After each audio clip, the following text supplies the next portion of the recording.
안녕하세요. 오늘 윤리학의 분류 한번 해볼게요. 여러분들, 윤리학의 분류 크게 세 가지가 있는데 이거 세 가지 정리하기 전에 윤리학이 뭔지 한번 정리를 한번 해볼게요. 간단하게 할 건데 윤리학이 뭡니까? 그렇지, 윤리에 대한 학문이 윤리학이죠. 그러면 이때 윤리는 뭘 뜻하는 거지? 그렇지, 윤리 규범을 뜻합니다. 자, 윤리 규범이라는 게 뭡니까? 이렇게 착하게 살아라, 혹은 거짓말 하지 마라, 나쁜 짓 하지 마라, 이렇게 어떤 행동을 해야 되는가, 이런 바람직한 행동 규범 혹은 옳고 그름의 판단 기준을 우리는 윤리 규범이라고 하죠. 이러한 윤리 규범을 연구 대상으로 삼는 윤리학은 크게 세 가지가 있습니다. 첫 번째가 바로 규범 윤리학입니다.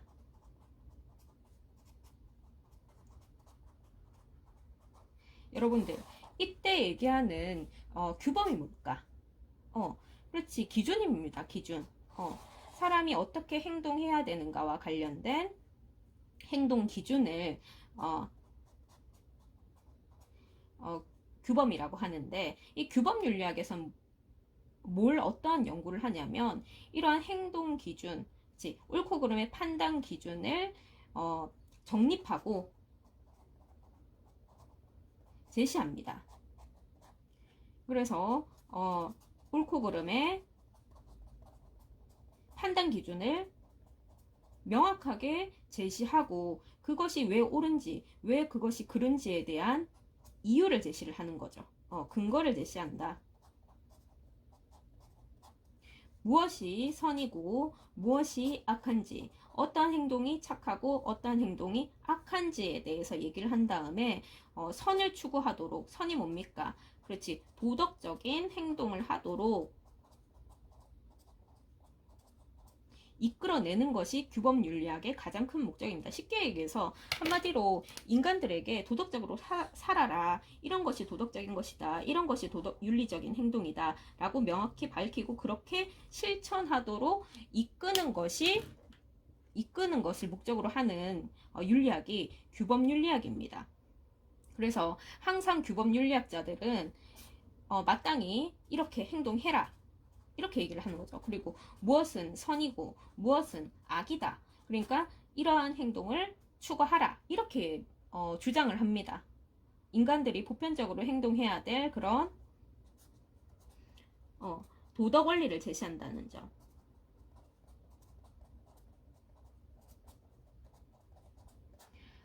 예를 들어서 거짓말은 나쁘다. 그러면 칸트 입장에서는 왜 거짓말은 나쁜가? 그것은 정언 명령이다. 그렇기 때문에 거짓말 하지 마라, 이렇게 얘기를 하는 거고, 그 다음에 벤담 이래로 공리주의 입장에서는 왜 거짓말은 나쁘다라고 얘기를 하는 거지? 그렇지, 거짓말을 하지 않는 것이 유용하기 때문에 거짓말 하지 마라. 그러니까 누구나 인간들은 거짓말 해선 안 된다라고 얘기를 하는 거죠. 그래서 규범 윤리학은 한마디로 행동의 판단 기준을 명확히 제시하고 그렇게 선한 행동을 그것이 선이니까 그런 선한 행동을 하라라고 얘기를 합니다. 이 점에서 규범 윤리학은 가장 큰 특징을 가지고 있죠. 그죠? 그리고 이 규범 윤리학은 크게 두 가지 종류가 있습니다. 일단 규범 윤리학은 뭐냐면 어떤 행동이 선하고 악한지 판단 기준을 내리고 선한 행동을 실천하게끔 하는 목적인 윤리학입니다. 그래서 이 규범 윤리학은 크게 이론 규범 윤리학과 그 다음에 실천 규범 윤리학이 있습니다. 혹은 실천 규범 윤리학은 실천 윤리학 혹은 응용 윤리학이라고도 불리죠. 둘의 차이점은 뭐냐면, 일단 이론 규범 윤리학은 이론적으로 제시를 합니다. 무엇을 제시할까? 그렇지, 이런 사람들이 해야 되는 행동, 하지 말아야 될 행동에 대해서 이론적으로 이론적으로 연구하고 그 다음에 보편적인 도덕 원리를 정립한다라는 거. 도덕 원리를 정립하고 제시하는 것을 강조한다라는 거지. 그런데 윤리학은 여러분들, 그러면 이론 규범 윤리학은 그런 실천에는 관심이 없을까? 아니죠. 여러분들, 기본적으로 윤리학이라는 것은 도덕적으로 살아라고 얘기를 하는 겁니다. 실천적인 학문입니다. 실천적인 학문. 규범 윤리학에 있어서는. 그지? 다른 거에서는 조금 다르지만 일단 기본적으로 기존 윤리학이라고 하면은 그렇게 착하게 살아라고 얘기를 하는 것이 윤리학이거든. 그래서 이론 규범 윤리학도 이론적으로 연구만 하고 끝이 아니라 이렇게 어떠한 도덕적인 원리를 정립하고 제시함으로써 사람들로 하여금 그러한 선한 행동을 하도록 주장하고 있는 거죠. 그래서 결국에는 표현이 어떻게 된다? 어떠한 행동을 해야 된다. 한다. 혹은 이러한 인간이 되라.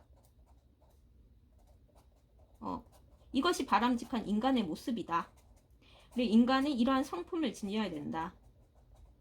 이런 얘기를 하고 있다라는 거지. 그지? 그래서 대표적으로 이런 규범 윤리학의 입장에는 크게 서양의 윤리적 접근 입장에서 크게 세 가지로 나누죠. 그죠? 옳은 행동은 무엇인가? 옳은 행동의 판단 기준을 제시한 의무론과 그 다음에 공리주의, 결과를 중요하게 여기는 공리주의, 그 다음에 이러한 인간이 지녀야 될 성품과 덕을 강조하는 덕윤리, 이것이 대표적인 이론 규범 윤리학이고, 그 다음에 실천 규범 윤리학은 이러한 이론 규범 윤리학에서 정립했던 무엇을 적용한다? 이 도덕 원리를 어디에? 실생활에 적용한다. 실생활에 어떤 문제? 윤리 문제에 적용한다. 그런데 여러분들, 실천 규범 윤리학은 언제 등장했을까? 그렇지, 현대에 등장합니다. 현대. 그렇기 때문에 기본적으로 현대 사회에서 발생하는 여러 윤리 문제에 대해서 관심을 갖고 있는 거죠. 대표적으로 뭐가 떠오르죠? 그렇지, 안락사 문제, 그 다음에 사형제도.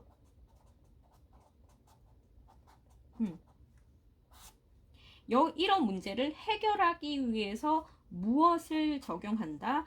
이렇게 이론 규범 실천 규범 윤리학은 기존의 이론 규범 윤리학을 적용해서 목표는 뭐다? 그렇지, 현대사에서 발생하는 다양한 윤리 문제를 해결하는 것이 목적입니다. 그래서 그런데 이런 이론 규범 윤리학을 적용하니까 응용 윤리학 이라는 응용 규범 윤리학 혹은 응용 윤리학이라는 명칭을 쓰기도 하죠. 그죠? 그 다음에 실천 규범 윤리학, 응용 윤리학은 대표적으로 현대사회의 여러 가지 문제는 윤리학으로만은 해결이 어렵다. 그래서 인접 판문에 도움이 필요하다라는 점에서 성격이 학제적이다라고 할 수가 있겠죠. 학제적. 예를 들어서 사형제도만으로도 사형제도가 왜 사형제도를 찬성할까 반대할까 이런 논리를 하려면 윤리학뿐만 아니라 그렇지 법학 혹은 사회학 이런 다른 윤리학이 아닌 다른 다양한 학문의 도움이 필요하다라는 점. 그 다음에 안락사 이 찬반 논쟁 같은 경우에도 어떻게 해야 될까? 이게 찬성할까 반대해야 되는 문제일까도 뭐지? 그렇지. 의료와 관련된 학문의 도움이 필요한 부분이죠. 그렇기 때문에 실천규범 윤리학의 특징은 학제적이다라는 성격이 있는 거죠.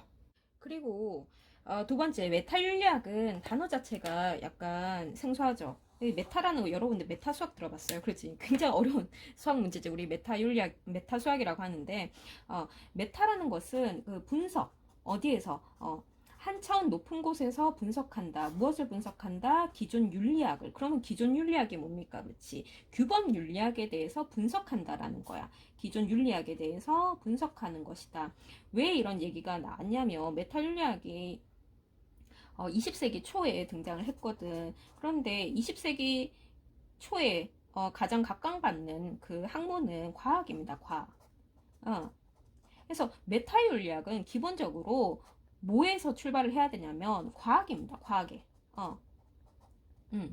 왜냐면 등장했을 시기에 과학 분야가 굉장히 발전해가지고 기존의 윤리학에 다뤘던 여러 가지 문제가 여러분들 철학 최초의 학문은 철학이라고 하죠. 그러니까 철학이 아리스토텔레스는 과학도 하고 그 다음에 윤리학도 하고 심지어 뭐 의료 뭐 그 다음에 뭐 생명 이 모든 것을 다 철학으로 다 다뤘는데 이제 과학 분야가 등장함에 따라서 이제 기존의 철학이나 윤리학이 했던 그런 여러 분야가 윤리학에 대해서 사실적으로 증명된 부분이 있습니다. 그렇기 때문에 과학의 발전으로 인해 가지고 윤리학이라는 학문이 과연 학문이 맞나? 학문으로서 가치가 있나? 이런 거에 대해서 의문을 갖고 비판적으로 바라보는 사람들이 생겨나기 시작했다라는 거지. 그래서 그러면 학문이 되려면 학문으로서 윤리학이 성립 가능하려면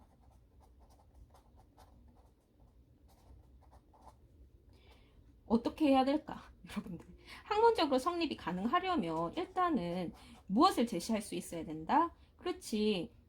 진리를 제시할 수 있어야 된다. 이때 말하는 진리라는 것은 형이상학적인 진리가 아니라 사실을 얘기할 수 있어야 된다라는 거지. 어떠한 주장에 대해서 참인지 거짓인지 이것을 알려줄 수 있어야지 이게 학문으로서 가치가 있다라는 주장이 대두되기 시작한 것이지. 여러분들 참이 뭡니까? 진이죠. 참진자. 그 다음에 거짓은 뭘까? 위죠. 그렇지. 그렇기 때문에 이때 메타윤리학의 가장 큰 주장은 학문이 되려면 진입한다. 즉 참거짓을 따질 수 있어야지 학문으로서 성립 가능하다라고 얘기를 하는 거죠. 그러면 진입 판단하려면 어떠한 분야에 대해서 무엇을 연구해야 되는가? 가장 내쫓아야 되는 것은 뭐냐면 눈에 보이지 않는 거야. 왜냐면 학문으로서 가치가 있으려면 과학적인 방법을 써야 된다고 하거든. 과학적인 방법. 과학적인 방법을 써서 진위를 판단할 수 있어야 된다. 그래야지 학문으로서 가치가 있다라고 얘기를 하는 거거든. 그러면 여러분들 이때 봤을 때 학문적인 과학적인 방법이라는 것은 무엇일까? 그렇지. 눈으로 볼 수 있고 관찰할 수 있고 그 다음에 실험할 수 있는 실험을 통해서 참거짓 진위를 판단하는 것이 과학적인 방법이잖아. 그러니까 여기서 어떤 단어가 나오는 거야? 과학적인 방법이라는 것은 눈에 보이고 그 다음에 들리고 그 다음에 실험 관찰을 통해서 밝혀낼 수 있는 방법을 우리는 무슨 연구라고 하지? 경험적 연구라고 표현을 하는 거죠. 경험적 연구. 실제로 그 메타윤리학의 그런 효시라고 할 수가 있는 비트겐슈타인 같은 경우에 이런 얘기를 하죠. 말할 수 없는 것에 대해서는 침묵하라 이런 얘기를 합니다. 말할 수 없는 것에 대해서는 뭐야? 그러니까 기존 과학과 같은 학문이 학문으로서 가치가 있으려면 이제는 그런 얘기 하지 마라. 뭐 이데아 그 다음에 양심 뭐 이런 눈에 보이지 않는 그런 형이상학적인 것은 적인 부분은 이제 배제시켜라. 이게 주요 주장이었습니다. 물론 메타윤리학에서 모두 다 이런 형이상학에 대해서 가치 없다라고 얘기하는 것은 아닙니다. 근데 주로 얘기하고 논의되었던 이런 방법적인 측면이 바로 요런 방법이라는 거지. 이런 접근 방법을 우리 뭐라고 얘기하냐면 논리실증주의라고 합니다. 논리실증주의. 다시 얘기하지만 모든 메타윤리학 사상가가 논리실증주의 입장을 취하는 것은 아닙니다. 그런데 수능 기출이라든지 그런 내용에서 봤을 때 주로 지문으로 제시되는 그런 입장이 메타윤리학 중에서도 논리실증주의 입장을 주로 다루고 있기 때문에 이 부분에 있어서 얘기를 하는 겁니다. 여러분들. 이러한 논리실증주의에서 가장 중요한 학문으로서의 가치가 있으려면은 무엇을 연구를 해야 되는가? 그렇지. 검증 가능한 대상이어야 된다. 검증 가능한 대상이어야 된다. 그리고 검증 가능한 방법으로 연구가 가능해야 된다라는 얘기를 하는 것이지. 그지? 그래서 여기서 포인트는 뭐냐면 바로 검증이라는 단어입니다. 검증이라는 단어. 참거지. 그렇지. 진위를 검증할 수 있어야 된다라는 점이죠. 진위를 검증할 수 있어야 된다. 그러면 여러분들 봐라. 이것도 마찬가지로 윤리학이죠. 근데 메타윤리학이죠. 그럼 윤리 규범에 대해서 연구를 하는 거죠. 그런데 규범 윤리학과 메타윤리학의 차이점 뭐냐면 착하게 살아라. 왜? 그것이 신의 명령이니까, 혹은 정원 명령이니까, 혹은 최대 다수의 최대 행복, 유용성의 원리니까 이제 착하게 살아라 이렇게 하고 끝나잖아. 그지? 거짓말하면 나쁘다. 왜? 그렇지. 정원명령이니까 이런 얘기를 하잖아요. 규범윤리학에서는. 근데 메탈윤리학에서는 이렇게 행동하라라고 얘기를 하지 않습니다, 여러분들. 그렇기 때문에 실천성이 떨어지는데, 그러면 무슨 얘기를 하나? 무슨 얘기를 하냐면 이런 얘기를 하는 거지.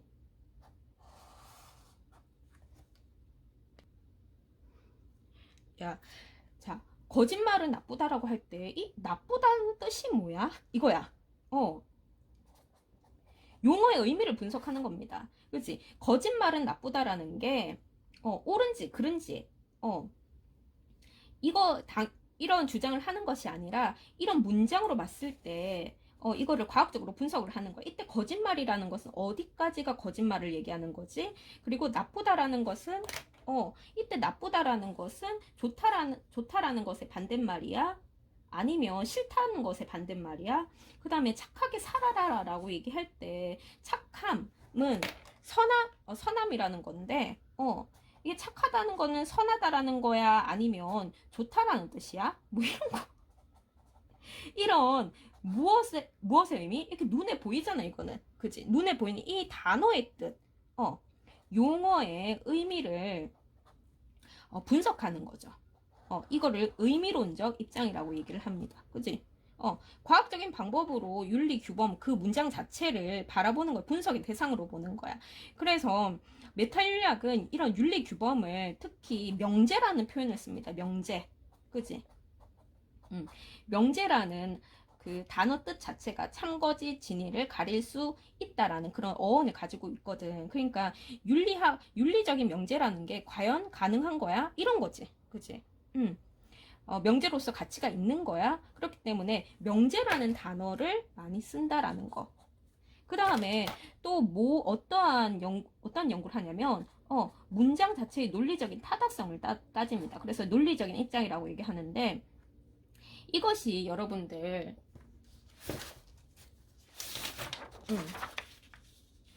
이 논리적인 입장과 관련돼 가지고 가장 중요한 대표적인 성과가 뭐냐면 자연주의적인 오류가 있거든. 자연주의적.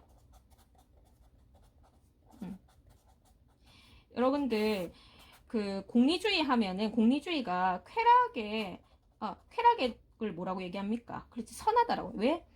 쾌락을 인간들이 좋아하니까. 인간은 쾌락을 추구해. 그 다음에 쾌락을 좋아해. 그러니까 쾌락을 선한 거야. 쾌락을 추구해야 한다.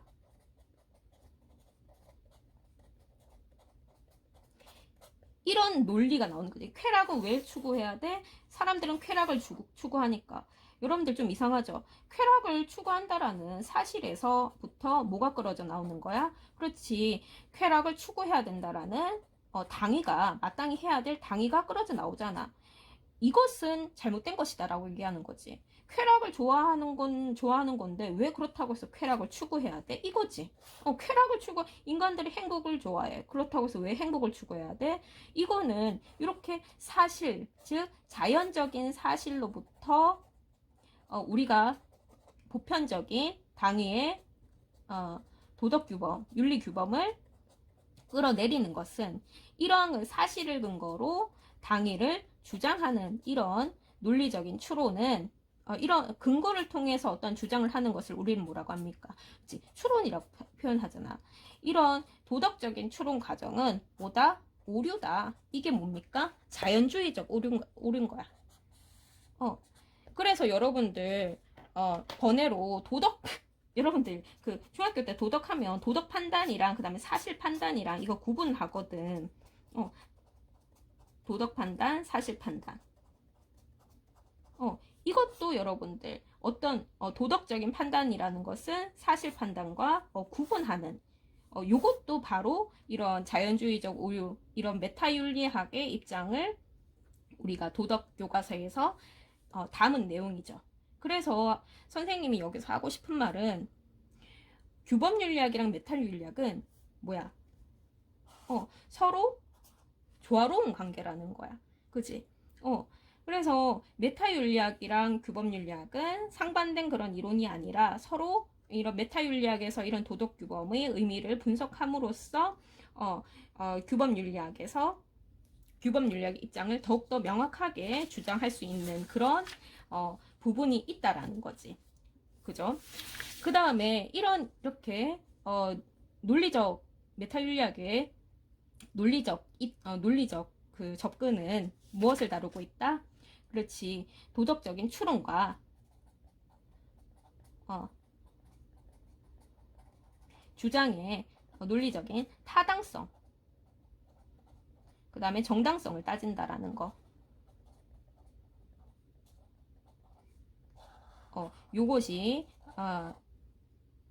논리적인 입장이고, 그 다음에 인식론적 입장이 있습니다, 여러분들. 인식론이 뭘까요, 여러분들? 안다라는 거지. 그지? 무엇을 안다라는 걸까? 그렇지. 이 도덕규범, 윤리규범이라는 것이 참 거짓인지 진입 판단 가능해? 그 다음에 진입 판단 가능하다라고 진짜라고 하더라도 그것을 우리가 알 수 있어? 이런 거지. 예를 들어서 플라톤 같은 경우에 뭐 이데아를 얘기를 하잖아. 그지? 현실 밖의 이상세계, 현실 밖의 이상세계를 이데아 세계라고 하잖아. 그러면 이런 이데아가 진짜 있어? 있다라는 걸 알 수 있어? 진짜 이게 참이야? 이런 논리를, 이런 주장을 하고 있다라는 거죠. 그죠? 그래서 이 인식론적 입장 같은 경우에는, 그렇지, 도덕적인 진리를 우리가 인식할 수 있느냐, 없느냐, 인식할 수 있느냐, 없느냐, 그것을 따지는데, 여기서 인식론적 입장에서는 크게 두 가지 입장으로 나뉩니다. 뭐냐면, 인식할 수 있다. 이게 인지주의고, 그 다음에 알 수 없고, 있다고 해도 우리가 알 수 없다. 라는 입장이 비인주주의 입장이 있습니다. 그 다음에 이 비인주주의 입장에서는 그냥 거짓말은 나쁘다라고 할 때 이것이 참인지 거짓인지 알 수 없다. 그러면 이건 무슨 말인가? 그냥 네가 나한테 거짓말했으니까 나 기분 나빠. 이건 겁니다. 착하게 살아라. 왜? 착하게 사는 거 사람들이 보면 기분이 좋으니까. 이렇게 윤리적인 명제는 뭐야? 뭐일 뿐이다? 감정의 표현일 뿐이다. 라고 해서 이게 이모티비즘이라고 합니다. 여러분들, 그 감정이 뭡니까? 이모션이죠. 그죠? 이거를 또 어떻게 표현하냐면 정서주의라고 표현합니다. 정서주의. 자, 윤리규범은 뭐일 뿐이다? 윤리적인 문장 자체는, 명제 자체는 그냥 감정의 표현일 뿐이다 라고 얘기를 하는 거지. 감정의 표현이다.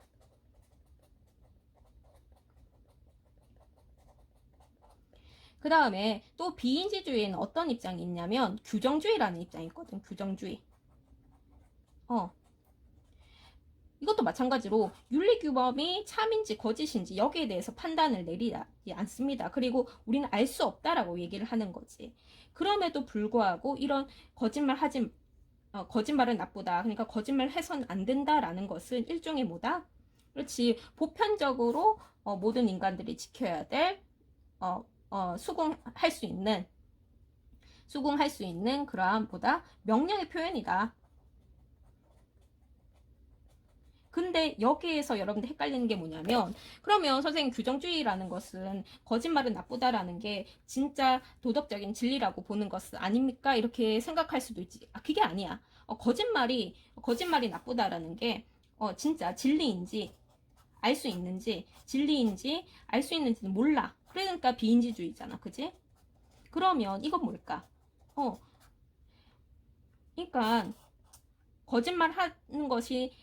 거짓말은 나쁘다라는 것이 진짜 진리인지 선인지 악인지는 판단 내리지 않습니다.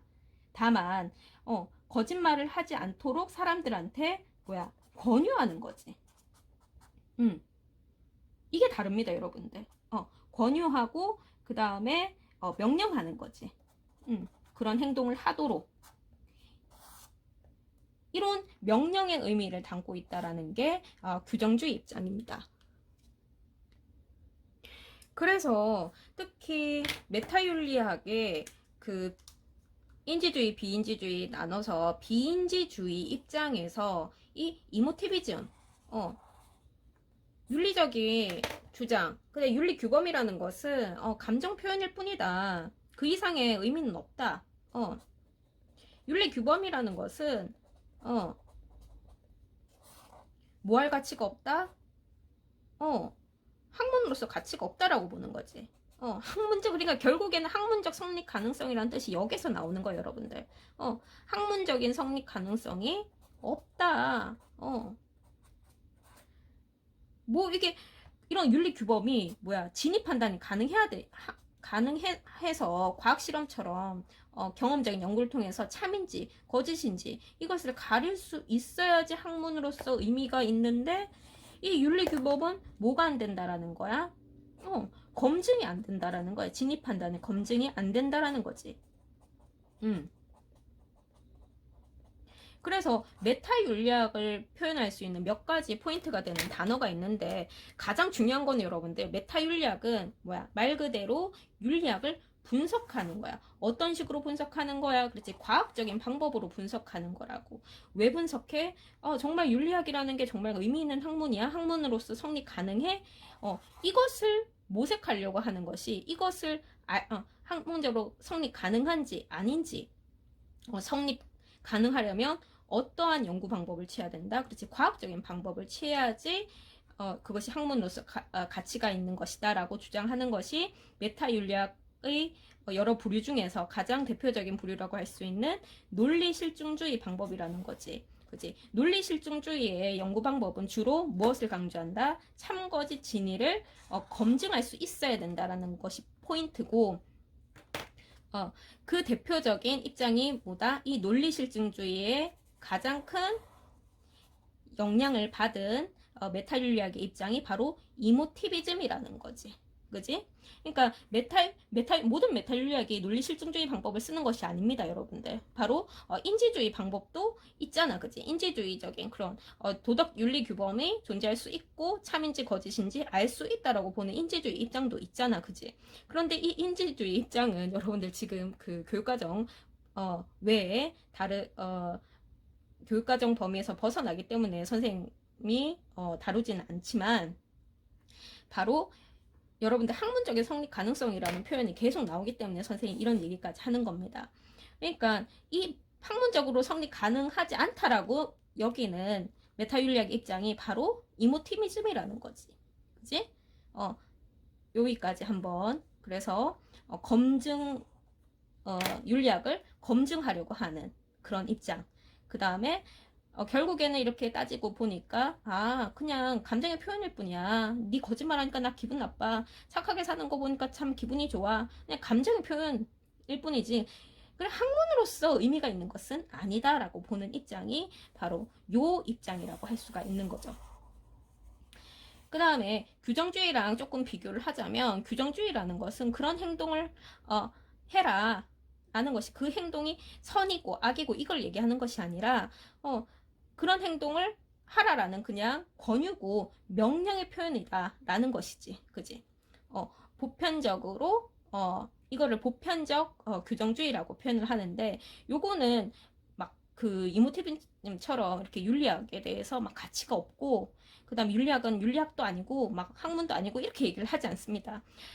이런 감정 표현 그 이상의 가치가 있다. 그다음에 윤리학은 학문으로서 의미가 있다라고 보는 것이 규정주의 대표적인 학자로 헤어라는 학자가 있는데 요것도 여러분들 그 고등학교 그 과정에서 넘어서는 내용이기 때문에 선생님이 생략을 하도록 하겠습니다.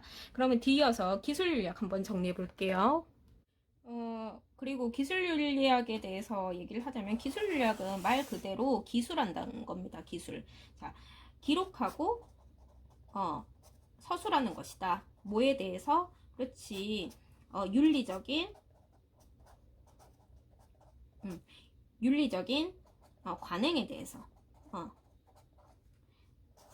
각 사회가 가지고 있는 다양한 윤리적인 관행이 있습니다. 여러분들 뭐냐면 뭐 인사 예절 이런 것들이 대표적이라고 할 수가 있겠죠. 이 윤리적인 관행에 대해서 사실적으로 서술하고 기록해야 돼. 그러니까 이 그 기술유학의 가장 큰 특징은 뭐냐면 가치 중립적이라는 거야. 그 다음에 메타윤리학과 마찬가지로 가치 중립적이고 메타윤리학 그 다음에 경험과학적인 방법을 쓴다라는 거지. 눈으로 보고 A라는 사회가 가서 A라는 사회에서는 인사를 할 때 그 다음에 절을 하네. B라는 사회에 갔을 때 인사를 하는데 침을 뱉네. 뭐 이런 것도 있잖아. 그렇지. 침을 왜 뱉습니까? 아프리카 어느 부족 같은 경우에는 인사할 때 침 뱉는다라고 하지. 그지? 그러면 이거 왜 이 원인이 뭐지? 왜 저런 인사법에 대해서 가지고 있지? 하면서 이렇게 탐구를 하는 거지. 경험과학적으로. 그래서 문헌도 찾아보고 그 다음에 사람들한테 그 사회 부족에 물어보니까 이거는 건조한 기후, 건조 기후의 영향 때문에 사람들이 수분이란 침이라는 것은 수분을 뜻하잖아, 그지? 그러니까 일종의 인사를 함으로써 축복의 의미, 그 다음에 존중의 의미를 담고 있구나. 이렇게 원인을 밝히는 거잖아. 침을 뱉는 이러한 도덕적인 관행의 그 원인을 밝히고 있는 거잖아. 그지? 그렇기 때문에 기술 윤리학 하면은 보통 이런 얘기를 하는 도덕적 관행에 있어서의 무슨 관계? 그렇지. 인과관계를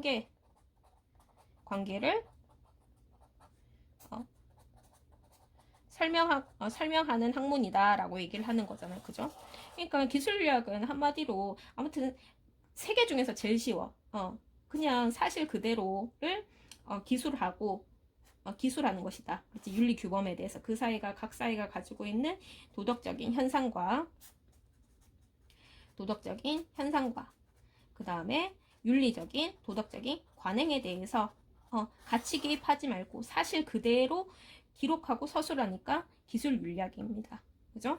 그래서 여기에서 기술윤리학 하면서 조금 여러분들이 어려워하는 표현이 바로 인과관계를 설명한다는 이 부분인데 요 사례 한번 설명을 하면 여러분들 이해가 되겠죠? 자, 그러면 이상 마치도록 할게요.